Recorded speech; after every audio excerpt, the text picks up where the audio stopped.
What is going on, YouTube? What's going on, fellow fantasy people? And of course, what is up, the catch fam? We have got Steven in the house tonight. We are going to be rolling through and showing you guys our QB rankings 13 through 24, but we're not going to break them down as extensively as we've been doing, just because this would probably go on for hours, and we'd probably be breaking down stuff that people just don't care about. So what we're going to do here is we're going to go ahead and put up our rankings 13 through 24, and then we're both going to break down like 2 or 3 quarterbacks within these, within this tier or 2 tiers that we both feel pretty good about overall. So I'll go ahead and kick things off with that of Captain Kirk, baby. You like that, Kirk Cousins.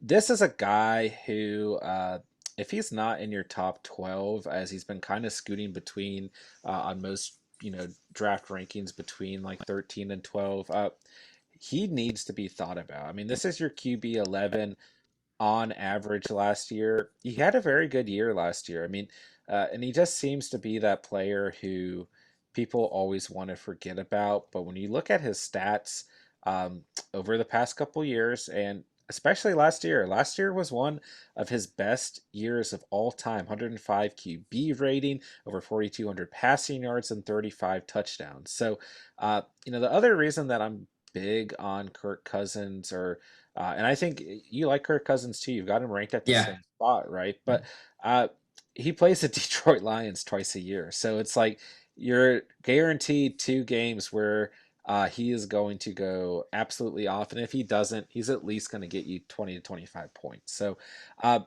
really my overall thought on Kirk Cousins is that he is one of the safest quarterbacks you can select. If you absolutely bomb at the position and you see a lot of quarterbacks taken early and you weren't expecting that, and you're seeing better value at different skill positions, then and this is one of the only guys available towards the end of your draft, then go ahead and pick him up. Or if you're not entirely sure on your QB1, maybe you went out and got Jalen Hurts, who you're just not completely sold on, haven't seen him in a full season yet, and you want some, security added to your roster, then Kirk Cousins is a prime example of a guy to go out and target. So that's really my big thought on Kirk Cousins is this is a safe selection in fantasy football this year. Yeah, for sure. I mean, just to touch on him real quickly, I like Kirk Cousin as a great bottom floor type of guy who is week over week going to be able to carry you, especially if you have a pretty stacked out squad at the other positions. And to be honest, man, after you get out of that top 4 quarterback range, if you can just load up at the other positions and rely on kind of quarterbacks like a Kirk Cousins, your team is going to be very solid at the end of the day. John, you built your teams like that and wound up in the championship year over year. So this is a great strategy to look at. And when you're talking about ranking, if you're looking at ranking 13 to 24 type of quarterbacks, you're probably one of those people who are not high on taking a quarterback super early in drafts. Sure. Yeah. And I'm surprised you basically complimented my fantasy, career there, and it's been great because I beat you year over year. Didn't even mention ever beating me in the fantasy football championship. But nonetheless, speaking of me wanting to take quarterbacks late, a guy I've been thinking about a lot as a potential QB1 for a roster, granted, going very late in terms of drafting quarterback, is Trevor Lawrence, who I think you want to break down, and I think he's got some potential to be like that guy you're repping with that jersey there this year, man.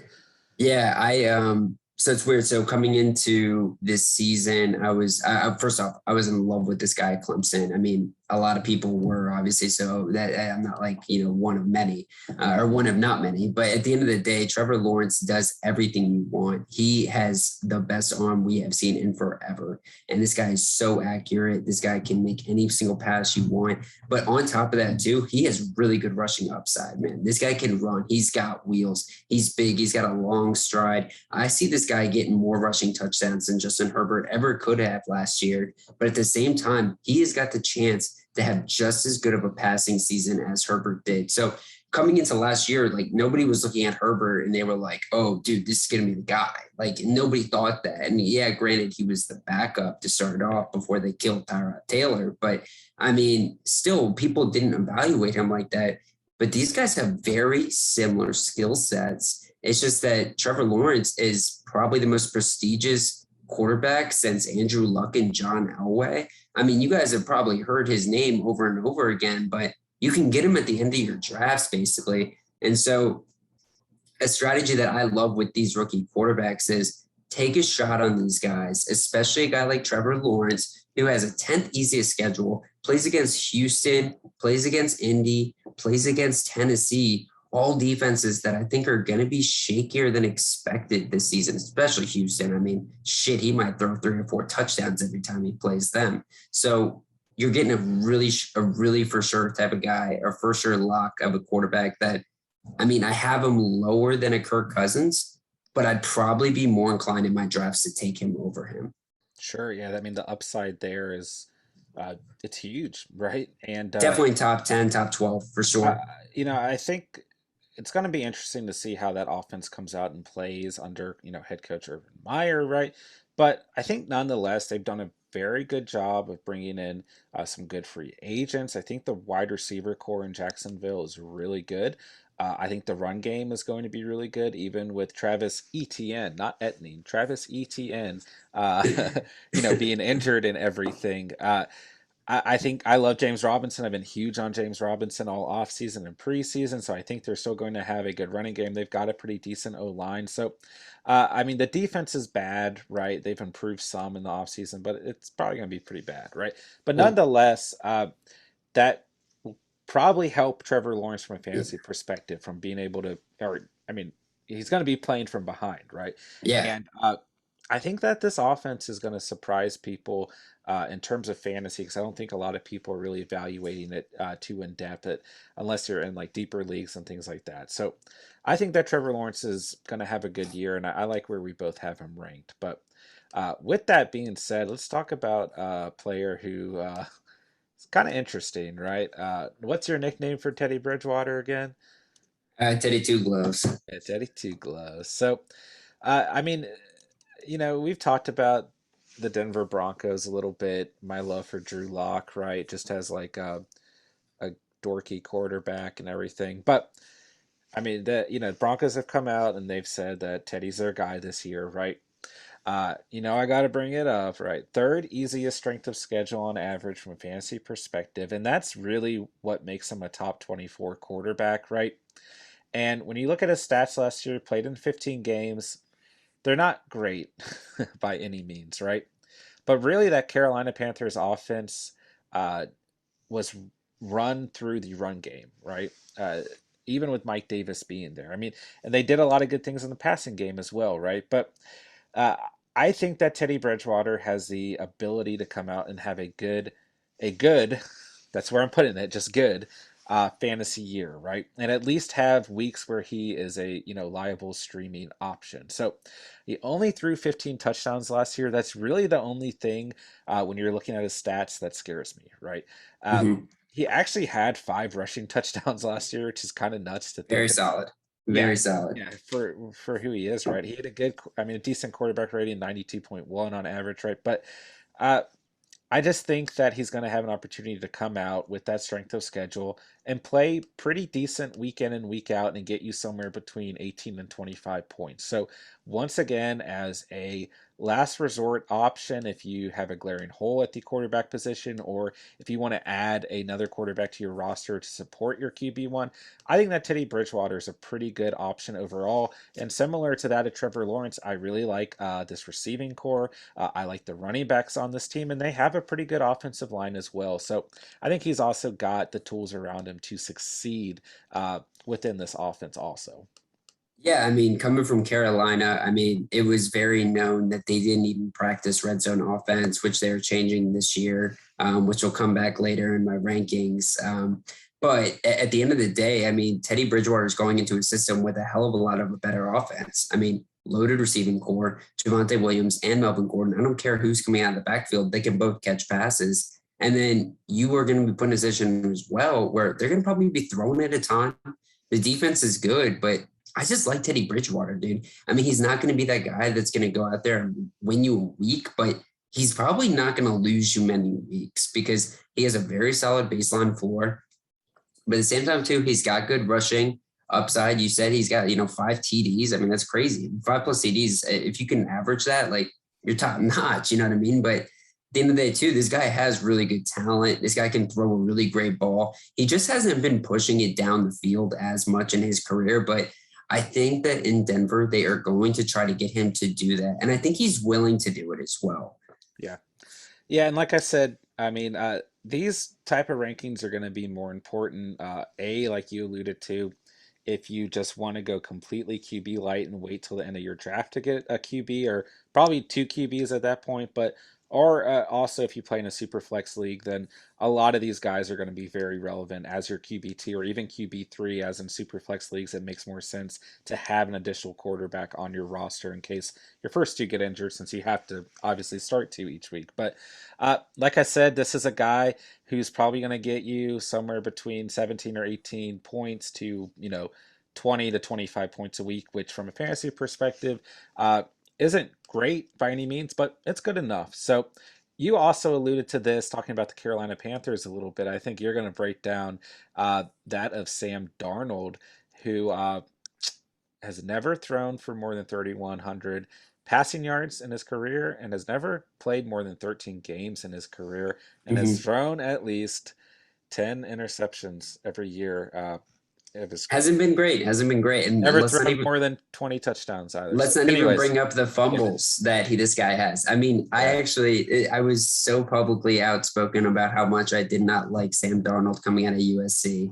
I hated because I was such a big Baker Mayfield fan. I hated the fact that they even used them as comparisons. But with that said, dude, you can't deny the fact that Sam Darnold has elite arm talent when he's given the chance. This guy can make some pretty crazy plays with his arm. He made the most insane passes back at USC. And it's like, okay, dude, how long are we gonna, rely on the resume back at college? Well, yeah, the guy's like 23 years old, dude. He's super young and has multiple years of experience in the NFL. And guess what? That experience is with fucking Adam Gase, bro. So he's finally out of there, dude. That shit stain of a coach, bro. It really hurts your rep and it really hurts your ability to be as blossomed as you are. I mean, remember Ryan Tannehill when he was with Adam Gase? He yeah, he was one of the worst quarterbacks ever. yeah. Comes to Tennessee, this guy is like a fucking MVP for fantasy. So I'm not saying Sam Darnold's going to do that, but now he's getting paired up with Joe Brady and Matt Rule in Carolina with a loaded offense. DJ Moore, Terrence Marshall, Robbie Anderson, who we both love, Yep. and then somebody that Teddy Bridgewater didn't have. Christian McCaffrey is back and healthy, bro. I mean, dude, like, what else do you need as Sam Yeah. Darnold? Like, you can load it to any single player down the field, and he's not scared of pushing the ball down the field. Sure. But then let's say the pressure's coming, bro. I'm dumping it off to Christian McCaffrey, and it's over, and he can score in one play. Yeah. I'm not saying this guy's going to win you a league, but this guy is definitely top 24 in my opinion. As hard as it is for people to say that, and I don't mind streaming him. I don't have him in my top 24 because I have a better feeling of going out and getting all these other guys that I have ranked here in my top 24. But with that being said, I think I'm just more scared of the uncertainty of Sam Darnold and what we might see and what we might not see. But for me, that doesn't necessarily mean that we might not see a lot of good things out of Sam Darnold this year. So I just have a little bit. I would rather take a chance on the other guys I have ranked here, right? But I really like that comparison you made of Ryan Tannehill being paired with Adam Gase, making a change to a different team with the Tennessee Titans, and completely revamping his career. So I certainly hope that Sam Darnold can come out with the change of team, with the change of head coach, offensive coordinator, and everything, and be able to make a similar career change. I think that's a really good analogy, really good comparison. But nonetheless, I still don't have Sammy D in my top 24, man. But you know who I do have? I think everyone already knows who I do have in my top 24, baby. Big Tua Tom in the Miami Dolphins offense. So listen, man, I've talked a lot about Tua. I talked about him a lot in the earlier episodes of this channel and everything. So you guys know that I have a lot of faith in Tua this year. But let's just talk about two dynamics that make me confident in Tua at least being a top 24 quarterback this year. Okay. Strength of schedule, which is my new favorite thing in the world when it comes to fantasy football. The sixth easiest strength of schedule at the quarterback position on average. And then, just look at what the Dolphins did in terms of giving him support in the offseason. I mean, this wide receiver core is filthy. It is Loaded, absolutely loaded. loaded. Mike Gesicki is a phenomenal tight end Hmm. to have as a security blanket. They've shown some good chemistry in the preseason. Miles Gaskin, not an exceptional running back by any means, but he still has some good support in the run game. This offensive line's a little shaky, probably not the best part of this team by any means. They definitely could have done some more things in the offseason to revamp that O line. But nonetheless, I think those two aspects, at the very least, give me faith that in the Superflex league, in a non-Superflex league where I want another QB, that I'm confident in taking a chance on Tua, and that's like my ceiling kind of, or my not my ceiling. That's my very bottom floor belief and confidence in Tua overall. But I think that the ceiling is going to surprise a lot of people. Now, let's fast forward a year and say that I'm wrong about Tua. It's going to be completely okay for everyone to just completely trash me in the comments.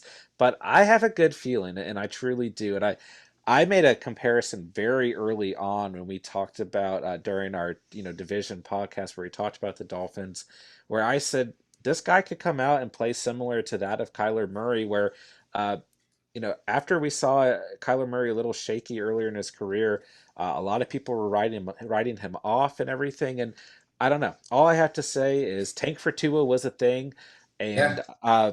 I still think that the skill set is there when he's healthy, that he could come out and be a very dynamic quarterback in the NFL, have the run ability, have the passing ability, has a lot of good weapons around him and a very easy strength of schedule. And you already know where I stand with baby. It's Tua time all day, man. Dude, there's no other player that I've risen on more since this whole process started, man. I mean, Tua, at first I was a kind of a hater about, I didn't really believe in him. And then I just kept watching him improve and improve. And I mean, he did way better than people expected in training camp. Came out in preseason, has looked electric, has looked very good. And you mentioned the part about the offense, the O line being hurt, running backs being kind of a weak point, right? Well, to me, that's like kind of matched up with what I think we're going to see at a Tua, which is quick plays, quick passes to these explosive weapons like Jalen Waddle, who, dude, guy's a freaking game breaker, bro. Tyreek Hill type of player. Yeah. And then you got Albert Wilson, Jakeem Grant. These guys can all make plays once they touch the ball. But then you also got guys like Will fucking Fuller, dude, And flying Devontae deep. Parker is still there Yeah, too. Yeah. loaded receiving core, so many weapons there. But then also, guys, you want to flash forward a year. Let's flash forward or pass forward back or whatever the fuck that means, a year back, right? Let's rewind. There it is. Let's rewind a year. Dude, this guy had one of the most devastating injuries that you can get. And I think people get so caught in this storm of like, what can you do for me right now? Because we've got guys like Mahomes, we've got guys like Herbert, right? These people that are just doing it right then and right there. Like, Yeah. it's not going to be the case for everybody, guys. Yeah. I think Tua has some serious upside if he's healthy. And I just don't think he was healthy and ready for it last year. But this year, put in the best position you could possibly be in. Well, I mean, not only was he not healthy last year, all those receivers we just mentioned were hurt last year. Um, The as receiving core well, was pretty ass. yeah, and as well as the guy on your jersey right there, he was just lights out last year. And don't get me Mhm. wrong, Tua didn't play great last year by any means. He played very poorly, and Justin Herbert played in phenomenal fashion, right? And obviously the Dolphins picked Tua when they could have selected Justin Herbert, right? But nonetheless, man, I think you hit it on the dot too. That injury is not something to sneeze at, and he's had more time to recover. He's had more of an off season. He's had some more preseason games, which he didn't get last year. So I think there's all the reason in the world to believe in Tua, and I'm glad that I've converted you to a Tua time believer, man. But like I said, I might be wrong, but I don't know. Last year, people picked Christian McCaffrey #1 overall in fantasy, and he got hurt. So you just don't know, man. Yeah, including you. I forgot about that. But that's the point, man. Is like we could sit here and do everything that we do for the fantasy community, do all this research, do all these mock drafts. but who really knows, man? He really knows at the end of the day. Well, I do. Sometimes, I do. Justin other than Fields, Steven, baby. yeah, well, it's a good pivot, but sometimes, man, you just got to trust your gut. And it's just like kind of gambling, man. Sometimes you got a Yeah. good feeling on a player, go out and spend a late draft on him and roll with it. Yeah. But great pivot. Let's hop into Justin Fields, the last quarterback that we're going to talk about tonight. Yeah, I got him ranked 18, man. And I tell you what, if this guy was the week one starter, if it was announced, if Matt Nagy would just stop being such a punk and just announce him, he'd be even higher. Because the fact that people are taking Joe Burrow before Justin Fields, it just drives me crazy. And even in my rankings, I've got Joe Burrow before him. And it's like, oh, Steven, what the hell are you doing? But Justin Fields, I mean, he's only projected 3 rushing touchdowns next season right now. There's no way he only gets 3, dude. If this guy starts by week 2 or week 3, this guy could be seeing 6+ rushing touchdowns. He looks to run so much in preseason so far. I mean, he's always looking to move. This is not a guy that's going to get hurt very easily. He showed extreme durability, extreme toughness in college. Pair that up with the fact that this guy is built like a steam brick house, man. He looks like Cam Newton out there. This guy is not going to get taken down quick.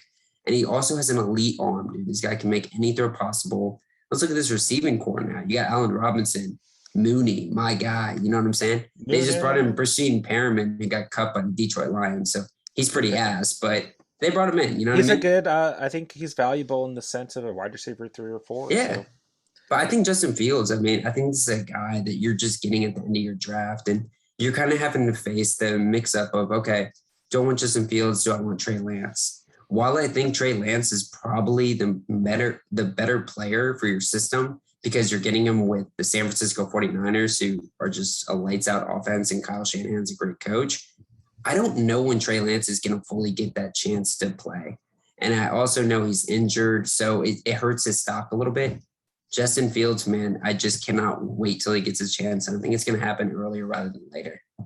Yeah, I don't think anyone's denying the talent and what Justin Fields is going to be able to do when he's out on the field. But man, I don't know. Andy Dalton, the Red Rifle, might be up. Gosh, dude. Hey, man, he's had some very productive years. Some productive years, I guess. Are you on Matt Nagy's like payroll? Like, what's going on, dude? Like, if you said that in Chicago, bro, they'd be coming for your life right now, dude. If there's any Chicago fans out there, please comment. I want Justin Fields out there as much as you do, and I think obviously this is going to be their quarterback of the future, right? Mm-hmm. But I do think that Andy Dalton has the opportunity to come out and play pretty well and win some football games. Listen, here's a comparison that I'll make, right, to a similar situation with the quarterback we just talked about, right? With Tua being the guy that the Dolphins went out and draft, although he had the injury lingering over him, we saw Fitzpatrick come out and play for a majority of the season, and they were winning football games, right? So all I'm saying is that if Andy Dalton is the starter and the Bears come out and they are winning football games, it's going to be very fucking awkward to where one week we might just get that notification like we did with Tua that Justin Fields is now the starter, even though we've won 8 football games this year. And I don't disagree with you whatsoever, and I don't have a problem with going out and targeting Justin Fields in fantasy drafts, but I just am a little weary of the fact that I think there's a possibility that the Red Rifle could come out and kind of ruin this whole thing, and Justin Fields will be a better draft selection next year. But I certainly hope that me kind of being wary is completely wrong, and Andy Dalton goes out there and breaks his thumb or gets sacked 40 times or whatever, and that the fans... Well, guess who he's playing week 1, dude? They're playing the Rams, Aaron Donald. So he might actually get killed. Yeah. So who knows? We never wish injury on anyone in any way whatsoever. But that's what we saw happen last year with Andy Dalton is even when he stepped in for the Cowboys, he got injured pretty early on. But I actually like Andy Dalton as a quarterback. But nonetheless, I think it's undeniable that Justin Fields is going to take that spot. When it happens, I don't know. And I don't personally think that Matt Nagy or the Chicago Bears are going to come out and name Justin Fields as starter. I think that they're going to let him sit a little bit longer. But man, the more and more as the years go by, we're seeing this kind of shift in things where these rookie quarterbacks, they're ready to go week 1, man. Yeah. I think even more and more we're going to see this happen. I mean, we're seeing it happening with Zach Wilson, Trevor Lawrence last year, Joe Burrow. So I think that sooner rather than later, there's going to be draft selections like this where they're just going to kick that veteran right out and make him the QB2 to a guy like Justin Fields. So a lot of Yeah. speculation, and I don't know, man. Yeah, I mean, I just think it's kind of like perfect the way they're handling this. If like they're saying, okay, yeah, Andy Dalton's our guy. Well, we're going to play the Rams, so obviously we're not going to throw Justin Fields to the Sharks there. Let Andy Dalton clearly not be in a good position and lose the game, and then putting Justin Fields to play Cincinnati. I just think that's a really nice narrative and a nice scenario. And you can still say, hey, Andy Dalton, we promised you the starting job. Sorry, bud. Yeah, I don't know, man. It's hard to say. And like I Yeah, said, I think Fields will be out there sooner rather than later. And I know it'll certainly make you happy because I think that's one of your top targets here in it fantasy is. overall. Yeah, I think that's a Yeah. guy who's going to end up on majority of your rosters as long as someone else in your league doesn't come out and take them. So with that being said, we thank you all very much for watching and or listening. As always, let us know in the comments down below if you guys like this style a little bit more than us breaking down every single player individually, although we don't have many more rankings to do. The fantasy drafts are right around the corner. If you haven't already drafted, you're probably drafting this weekend or you're drafting one of the weekdays before Thursday this coming week. So also let us know in the comments down below when you guys are drafting, what type of fantasy setup you guys are playing in, 8-man, 10-man, 20-man. Let us know because we like to get that feedback as well. As always, smash that like button, man, if you liked this video in any way, shape, or form, if it was entertaining or helpful. And we are on the road to 100 subscribers here at The Catch. Like I said, one of our next subscribers before we hit 100, or when we hit 100, or when we hit 100 subs, I'm sending this Baker Mayfield Funko Pop to someone. Speaking of quarterbacks who are not being talked about, one last note, I could see Baker coming out and putting out some magic this year as well in that kind of revamped Browns team. Someone who's not being talked about from a fantasy perspective. But nonetheless, hit the subscribe button, man. We're on the road to 100 subscribers. We appreciate all the love and support we've given. We appreciate the Catch fam. And I will throw it over to Steven for any good night thoughts as always, man. Yeah, just let us know if you guys think we left somebody off that you love. Maybe it's Jameis Winston, somebody that we talked right before jumping into this podcast. So let us know what your thoughts are. And just thank you for tuning in. Hit the sub button, hit the like button, and leave some comments in the bottom so we can get your thoughts on this video. Absolutely, man. So as always, we thank you guys so much one more time for watching and or listening. And remember, you saw it here on The Catch.